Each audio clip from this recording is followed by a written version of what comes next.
మన గౌరవ ముఖ్యమంత్రి నారా చంద్రబాబు నాయుడు గారు స్వయంగా ఒక వ్యాసం రాశారు. తల్లికి జేజే, తండ్రికి జేజే, గురువుకు జేజే అని ఒక పుస్తకం ఉంది. ఆ పుస్తకంలో బహుశా నాకు జ్ఞాపకం ఉంటే 3వ వ్యాసం అనుకుంటాను. ఆ వ్యాసంలో ఆయన ఒక విషయం ప్రస్తావన చేశారు. వాళ్ళ అమ్మగారి పేరు అమ్మన్నమ్మ గారు. ఆవిడ చిన్నతనంలో చంద్రబాబు నాయుడు గారిని పిలిచి ఒక కథ చెప్పారట.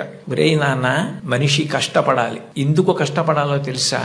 ఒకరింట్లో ఒక పంది, ఒక నక్క రెండు ఉండేవి. ఆ పంది చాలా కష్టపడి పనిచేసి మధ్యాహ్నం ఇంటికి భోజనానికి వచ్చేది. నక్క పని చేయడం మానేసి చెరుకు తోటల్లో తిరుగుతూ ఊళలు వేస్తూ వచ్చే ముందు బురదలో పొర్లాడి వచ్చేది. పంది ఒళ్ళు కడుక్కుని వచ్చేది. ఇంటికొచ్చి శుభ్రంగా ఉన్న పందిని చూసి ఇదేం పని చేయలేదనుకుని మంచినీళ్లు మాత్రమే పోసేవాడు యజమాని.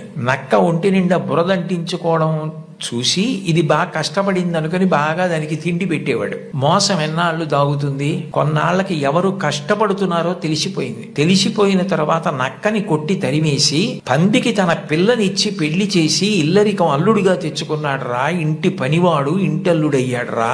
కష్టపడిన వాడు వెనక్కి తిరిగి చూడడు జీవితంలో. కష్టపడడం నేర్చుకో అని మా అమ్మ నాకు చిన్నతనంలో చెప్పింది. మా అమ్మ చెప్పిన కథ నా జీవితానికి దిశానిర్దేశం చేసింది. ఆనాటికి ఈనాటికి ఏనాటికి నాకే కాదు మా ఊరంతటికి అదే భగవద్గీత. నేను యథాతథంగా ఆయన వ్రాసిన వ్యాసంలో మాటలే చెప్తున్నాను.